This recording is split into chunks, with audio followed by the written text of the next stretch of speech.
Baik, Assalamualaikum warahmatullahi wabarakatuh. Selamat pagi anak-anakku semua, mungkin yang mendengarkan pagi ya. Kembali lagi di mungkin ini adalah salah satu materi yang paling penting ya juga dalam acara kajian MPLS kali ini gitu, yaitu materi kewirausahaan. Nah, adik-adikku semua silakan nanti menyimak ya materi yang kemudian akan dibawakan oleh Pak Nunu, penjelasan oleh Pak Nunu ya. Pak Nunu nanti mungkin ada sekitar 15 menit atau 20 menit menjelaskan tentang materi ini. Silakan sekali lagi adik-adikku langsung mendengarkan saja ya. Selamat mendengarkan, kemudian dipahami juga nanti materi yang akan dijelaskan oleh Pak Nunu. Silakan saja Pak Nunu, mungkin waktunya itu 15 sampai 20 menit untuk menjelaskan itu. Tidak terlalu lama, Pak. Hah? Tidak terlalu lama. Nah, nggak apa-apa lah. Assalamualaikum warahmatullahi wabarakatuh. Sebelumnya saya di sini tugaskan untuk menjelaskan sekarang untuk materi MPLS yang kewirausahaan. Di sini saya ditugaskan, dan terima kasih kepada Pak Aul ya telah memberikan waktunya. Dan sekarang kita mulai dengan tema mungkin kenapa kewirausahaan harus diterapkan dari sejak SMK. Yang pertama, kita mulai dari melihat data. Nanti mungkin bisa ditampilkan gambar ya Pak, di edit video ya Pak ya. Nanti bisa ditampilkan data untuk total presentasi pengusaha yang ada, mungkin negara-negara yang ada di ASEAN aja yang dekat. Jadi dari 4 negara terbesar. Jadi Indonesia itu pada tahun 2016 ini dihimpun dari datanya para pengusaha muda Indonesia tahun 2016. Jadi Indonesia itu presentasi pengusahanya itu hanya ada 1,6% dari total populasi Indonesia. Jadi ini merupakan hal yang sangat riskan ya, mengingat mungkin yang terbesar itu ada Singapura dengan angka 7% dan diikuti Malaysia kemudian Thailand. Dan ini Indonesia sangat dari total populasi yang mungkin udah mencapai hampir 300 juta jiwa, hanya ada sekitar 1,6%-nya aja yang jadi pengusaha. Dan ini kalau kita melihat dari kacamata data yang antar negara. Dan idealnya sebenarnya untuk kalau menurut pakar ekonomi, jadi idealnya itu negara yang maju itu yang bisa berpotensi pengusahanya mampu mendongkrak ekonomi negara itu adalah pengusahanya di angka 14% sebenarnya. Tapi dengan angka minimalnya itu target untuk pemerintah juga, yaitu di angka 5%. Jadi proyeksinya sebenarnya pada tahun 2030 itu pemerintah sudah memproyeksikan bahwa angka pengusaha untuk di Indonesia itu sudah mencapai angka 5%, dan mungkin ini bisa kita terapkan langsung dari SMK gitu. Lalu kalau kita melihat data yang lain juga, kenapa temanya ini bagus sekali, kenapa wirausaha harus diterapkan sejak SMK. Jadi kalau kita melihat data pengangguran, presentasi pengangguran Indonesia itu sebenarnya yang paling besar kalau kita sortir by pendidikannya, sebenarnya yang paling besar adalah lulusan SMK. Lalu ini kan merupakan pertanyaan yang sangat besar. Kenapa lulusan SMK yang notabene mereka dikasih soft skill, dikasih praktik yang banyak, kenapa masih juga kalau menurut data dari BPS ini pada tahun 2019 itu masih tertinggi dari SMK. Bahkan walaupun sudah ada penurunan dari tahun 2018, tapi masih tetap tertinggi. Dan lebih parahnya lagi kalau kita melihat data bahwa data Jawa Barat adalah data yang terbesar se-Indonesia. Untuk data pengangguran Jawa Barat itu, yang pengangguran terbukanya dari lulusan SMK itu sudah mencapai angka 16,97%. Ini merupakan bagaimana kita berdomisili Jawa Barat.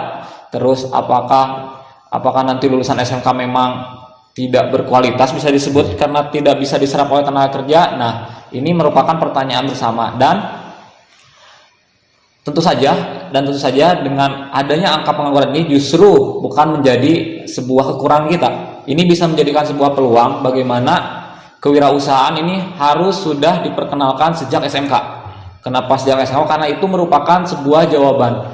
Kenapa? Jadi dengan ada nilai-nilai dan bagaimana terjun langsung nanti siswa-siswa tahu bagaimana terjun langsung ke ke dalam sebuah bisnis, ke dalam kewirausahaan, ini akan menjadi bekal, menjadi lulusan-lulusan SMK. Selain mereka nanti mungkin diserap oleh tenaga kerja, mereka juga mampu melakukan turun ke bidang usaha seperti itu. Terus kalau kita tarik dari data-data tadi, Pak, dari data-data tadi, mungkin mengenalkan kewirausahaan dari SMK merupakan solusi yang sangat baik.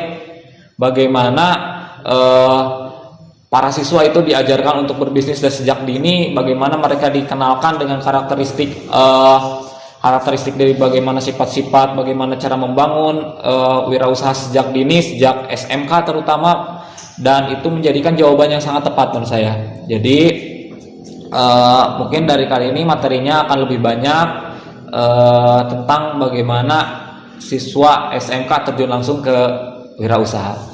Kalau sebenarnya kalau kita lihat dari beberapa pengertian yang sudah menurut teori, beberapa teori dari kewirausahaan yang sudah lumayan terkenal, bagaimana sudah dikutip-kutip di berbagai buku kewirausahaan, itu yang terkenal itu Drucker tahun 1959. Jadi beliau itu menyatakan bahwa kewirausahaan itu adalah kemampuan seorang untuk menciptakan sesuatu yang beda dan baru.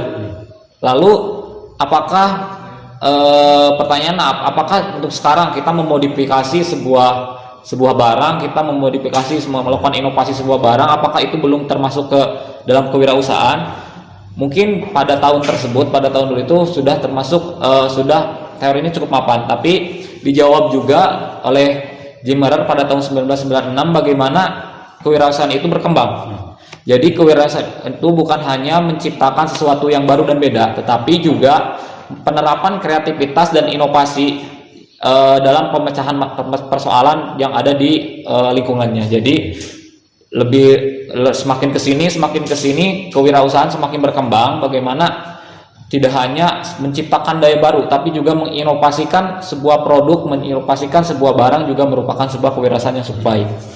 Dan mungkin teman-teman sering mendengar beberapa kata yang cukup sering disebutkan ya di beberapa media sosial. Di antaranya adalah generasi milenial, generasi yang sering kita sebut dengan generasi Y, dan juga mungkin ada yang namanya generasi Z. Generasi Z. Jadi generasi milenial itu kalau kita sebut itu mereka yang lahir di tahun 1990-an. Jadi mereka itu yang merasakan bagaimana peningkatan teknologi yang begitu pesat.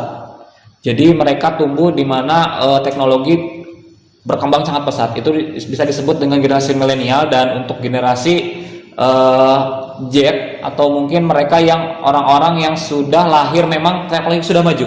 Jadi bagaimana kita mungkin dulu merasakan bagaimana handphone itu belum bisa kirim lagu, belum bisa upload video atau seperti apa. Tapi kalau untuk generasi Z, kalau berbedanya dengan generasi milenial adalah mereka yang sudah lahir tapi di generasi yang sudah teknologi sudah sedikit maju. Dan berikutnya mungkin istilah-istilah sebelum nanti kita bahas langsung ke karakteristik kewirausahaan. Istilah-istilah yang sering kita dengar itu ada istilah yang namanya revolusi industri. Yang sekarang itu kan kita revolusi industri 4.0, dan bahkan sekarang itu kita sudah mulai mau maju ke industri 5.0. Jadi untuk revolusi industri dari 4.0 ini, ciri utamanya itu adalah bagaimana pekerjaan-pekerjaan itu mulai digantikan oleh robot. Jadi bagaimana mungkin dulu kita mengenal bagaimana sebagai contoh aja mungkin mesin ATM. Dulu kan kita kalau ngambil uang harus ke teller, tapi sekarang kan udah ada mesin ATM. Bahkan untuk store tunai pun sekarang udah ada store tunai, kita bisa langsung store tanpa harus ke teller. Jadi itu merupakan ciri-ciri dari revolusi industri 4.0 ini. Jadi bagaimana pekerjaan-pekerjaan mulai digantikan oleh robot, dan ini menjadikan mungkin pertanyaannya adalah bagaimana dengan lulusan-lulusan kita? Bagaimana dengan lulusan-lulusan kita? Mampukah mereka bersaing dengan teknologi seperti itu? Nah, nanti mungkin kita akan jawab langsung di karakteristik wirausaha. Dan mungkin istilah yang terakhir itu adanya yang namanya bonus demografi. Jadi bonus demografi itu istilah yang juga sering disebutkan dalam beberapa media sosial. Jadi bonus demografi itu adalah merupakan bagaimana keadaan di mana orang-orang yang produktif itu kalau kita lihat dari range umurnya itu sekitar umur 15 sampai 60 tahun itu lebih banyak daripada orang-orang yang tidak produktif. Tidak produktif itu yang sudah lanjut usia, yang 60, 65 ke atas, atau mungkin mereka yang masih kecil atau mungkin masih remaja atau masih anak-anak. Jadi di bawah umur 15 tahun. Jadi sekarang itu kita sedang mengalami bonus demografi Indonesia sudah mulai mengalami di mana orang-orang yang produktif menjadi lebih banyak daripada orang yang tidak produktif. Dan ini kelebihannya adalah mungkin untuk negara adalah kelebihannya kita banyak sekali tenaga kerja yang berkualitas, mungkin bisa disebut seperti itu. Jadi banyak sekali tenaga kerja, jadi kita tidak akan kekurangan tenaga kerja untuk Indonesia. Tapi untuk kalau kita tarik lagi untuk hal yang lebih besar lagi untuk para pesaing, berarti karena banyaknya pekerja kita berarti persaingan di dunia kerja semakin tinggi sehingga kita bagaimana perjalanan karir seseorang itu akan sangat ditentukan oleh misalkan persaingan dari sisi teknologi, dari sisi skill seperti itu. Untuk itu saya kira teman-teman yang masuk SMK merupakan orang-orang yang bagaimana sudah memikirkan bagaimana kalian untuk bisa mendapatkan soft skill tambahan selain kalian teori, nanti juga untuk mendapatkan soft skill. Dan itu mungkin beberapa pengantar ya untuk bisa kita kenapa kewirausahaan itu begitu penting diajarkan sejak SMK. Dan berikutnya saya akan membahas tentang bagaimana karakteristik seorang wirausaha ini merupakan nilai-nilai yang harus kita dapatkan nanti di minimalnya anak SMK mau udah mempunyai nilai-nilai ini. Yang pertama itu ada 5 ya. Yang pertama itu tentu jujur dan selalu disiplin. Jadi untuk teman-teman yang nanti berkarakteristik wirausaha tentu harus mempunyai rasa disiplin yang tinggi. Ini disiplin dalam hal apa? Tentu dalam hal apapun. Bagaimana kalian dalam membangun usaha, bagaimana kalian dalam nanti mungkin dalam memanage perusahaan kalian, bagaimana kalian memanage bisnis kalian seperti itu. Dan yang kedua adalah kreatif dan inovatif. Ini merupakan jawaban tadi ya untuk teori yang pertama itu teori yang Gimner itu untuk jawaban untuk teori yang Drucker. Jadi kreatif dan inovatif ini mutlak sangat dibutuhkan. Bagaimana seorang wirausaha itu harus mempunyai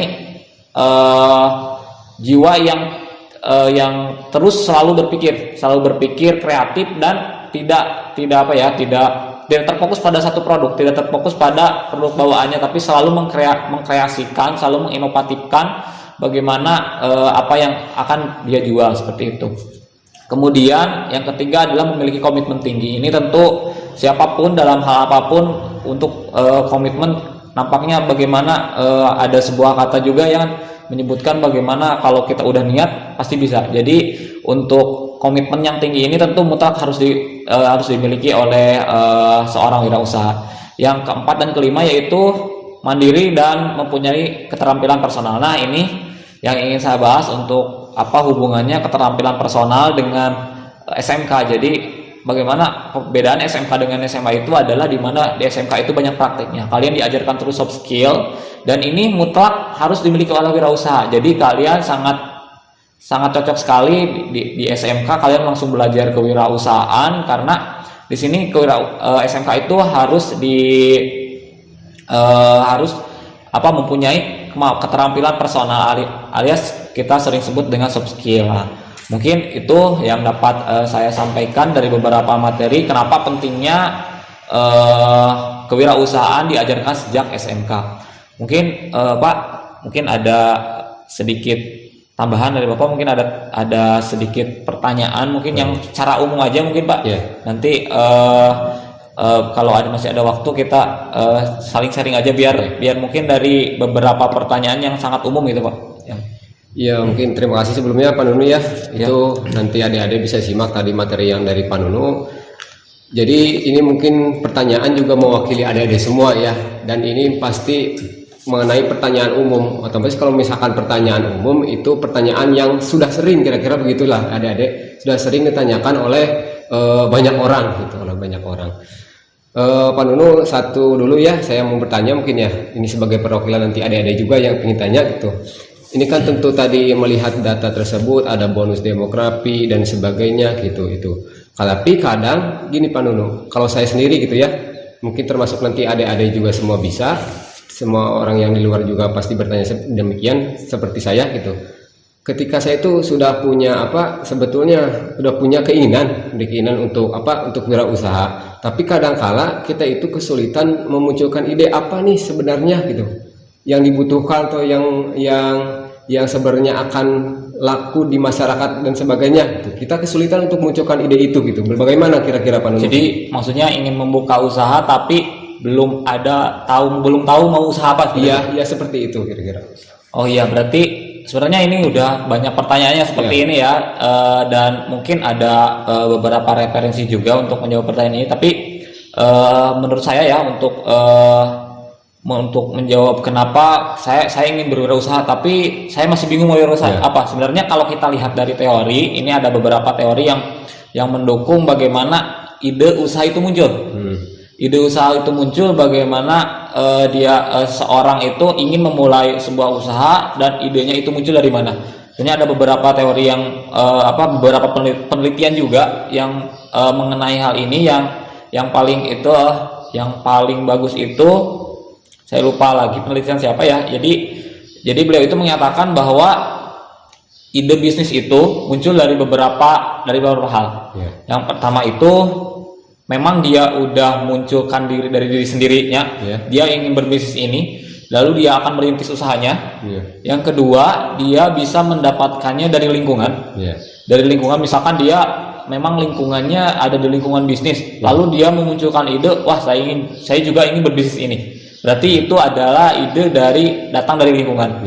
Dan yang ketiga itu ide bisnisnya itu muncul karena dia punya pengalaman kerja.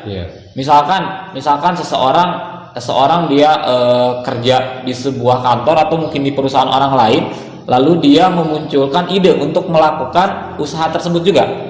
Jadi jawabannya sekarang kalau misalkan dan yang keempat juga, kalau ide bisnis itu juga bisa datang dari keluarga. Misalkan keluarga sudah mempunyai usaha ini, saya juga ingin usaha ini, itu juga bisa muncul dari sana. Nah itu beberapa muncul dari ide bisnis. Dan kalau kita tarik lagi, bagaimana kalau kita mungkin kapasitas seorang anak SMK ya ingin membangun sebuah usaha. Yang pertama itu yang paling bagus itu kalau misalkan teman-teman yang keluarganya sudah berwirausaha. Nah, kalian bisa belajar dari lingkungan keluarga dulu. Dari lingkungan keluarga dulu. Jadi bagaimana mungkin orang tua atau kerabat melaksanakan bisnisnya, kalian bisa belajar dari sana dulu. Itu untuk memunculkan ide kalian. Dan yang kedua adalah terus membaca referensi, Pak. Mungkin referensinya orang-orang yang udah mulai usaha dari nol, mulai merintis usaha, itu bisa menjadikan ide kita. Dan yang ketiga kalian bisa melihat lingkungan sekitar kalian.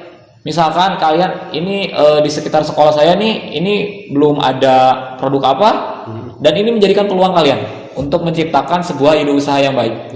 Nah mungkin dari beberapa itu bisa kalian pilih satu, atau mungkin bisa kalian campurkan. Itu mungkin kalau misalkan belum punya ide usaha baru, nanti kalau udah ada idenya, dipikirkan bagaimana kalian menganalisis keadaannya, bagaimana kalian mungkin mencari partner atau mencari teman untuk melakukan usahanya seperti itu.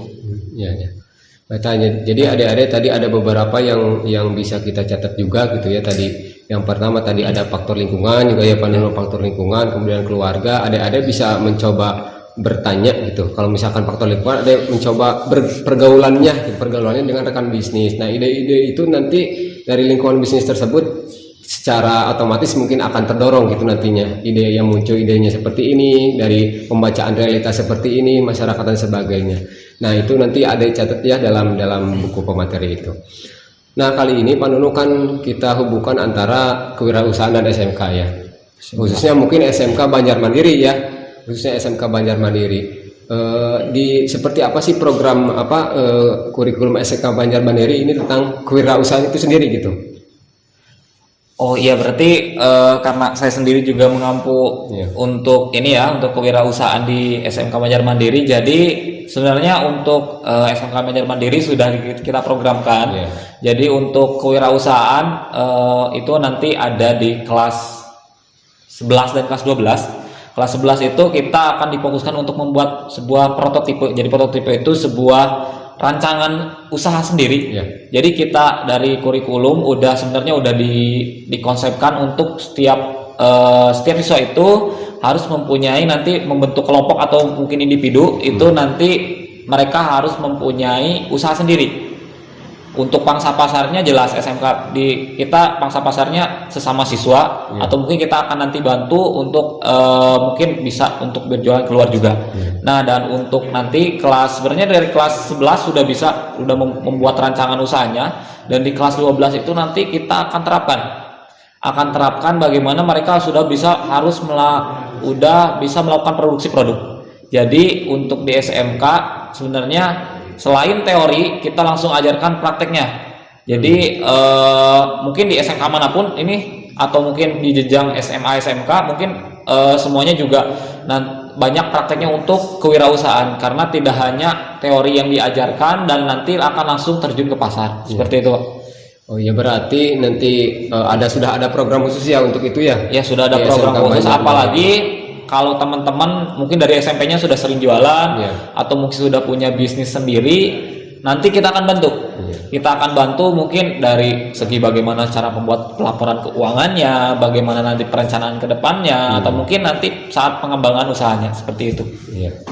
Tanya, jadi anak-anakku semua yang nonton hari ini itu tadi terkait yang kedua itu bagaimana sih program kewirausahaan atau kurikulum di sini ya. Jadi sudah jelas kita SMK Banjar Mandiri sudah memprogramkan sedemikian rupa supaya nanti anak-anak juga bisa mengembangkan sikap kewirausasahaan yang terampil gitu ya, yang terampil, yang nanti keluar juga bisa bermanfaat bagi adik-adik semua gitu. Terima kasih mungkin Pak Nunu ya.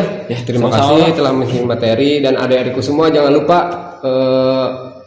tugasnya nanti ya, tugasnya dicatat materi apa saja yang kemudian sudah disampaikan Pak Nunu. Mudah-mudahan nanti adik-adikku semua sehat di rumah dan semua bisa dilindungi Allah Subhanahu wa taala, guru-guru dan semuanya bisa sehat walafiat ya. Terima kasih adik-adikku semua atas perhatiannya mungkin menyimak video ini. Hasbunallahu wa ni'mal wakil, ni'mal maula wa ni'man nasir. Wassalamualaikum warahmatullahi wabarakatuh.